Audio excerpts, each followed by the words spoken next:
Hello, magandang umaga. Ay, magandang umaga. Magandang araw sa inyo lahat. Ang tagal ko nang hindi nakapag-upload ng mini vlog. Kaya ngayon, for today's video, ay birthday ng anak ko. 7 years old nga pala siya. And, kwento ko lang.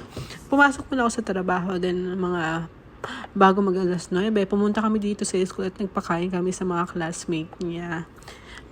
Nagpaalam muna kami sa guard. Then, pagkatapos niya, dumiretso na agad kami sa room ng anak ko. Malapit lang naman sa school yung bahay namin at yung office, kaya hindi ako nahirapan.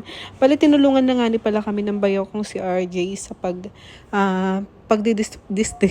pagdidistribute ng mga pagkain sa mga kids. Sinakto na nga ni pala namin ng 9:30 yan para nga ni makakain lahat ng mga kids kasi recess time nila. Actually, ang plano talaga namin ay magpa-party na lang kami sa Jollibee o McDo, pero ito na yung final namin na pagdesisyonan na magpakain na lang, then pumunta na lang kami sa isang restaurant. Bali, may kilala naman si Baron do sa Jollibee. Yun na lang kinontak niya para maaga nga ma-prepare yung mga order namin dahil mga 30 pieces nga ni palang burger and spaghetti and drinks ang papamigay namin.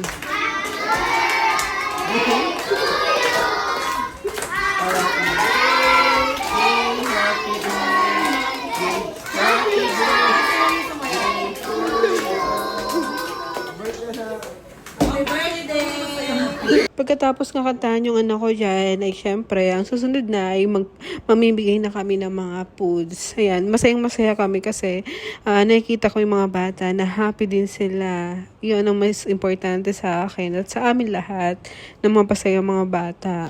Gusto ko nga pala magpasalamat kay Ma'am Sylvia de Mesa sa payag na kami dito, magpakain sa mga kids. Thank you so much, Ma'am Sylvia.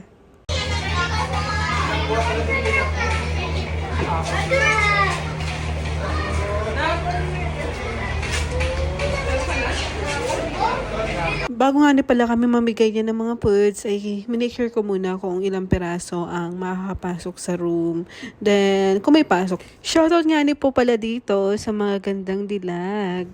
Saglit lang naman kami dyan. Then, nagpaalam na rin kami sa teacher na uwi na rin kami. Kasi may pasok pa ako actually. At binigyan na rin namin si Kuya Guard bilang pasasalamat. Thank you po, Kuya. And pagpatak ng alas 6 ay nag-prepare na rin kami para nga pumunta rin kami sa tramway para doon i-celebrate ang birthday ng anak ko. Pero alis kami dyan mga magsa 7:30 kasi inintay pa namin si Kuya Jeff.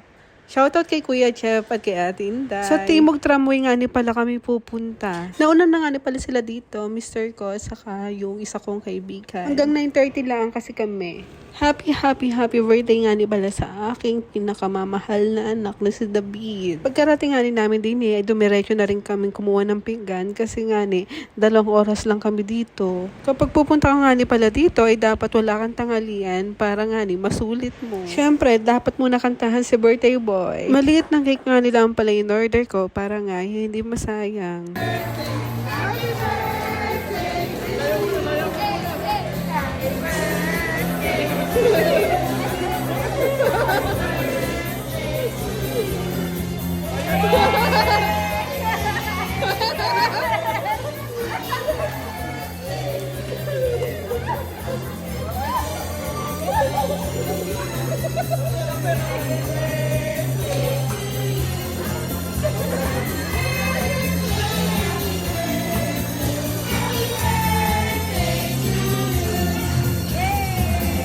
Pagkatapos namin kantahan si birthday boy ay kumain ulit kami.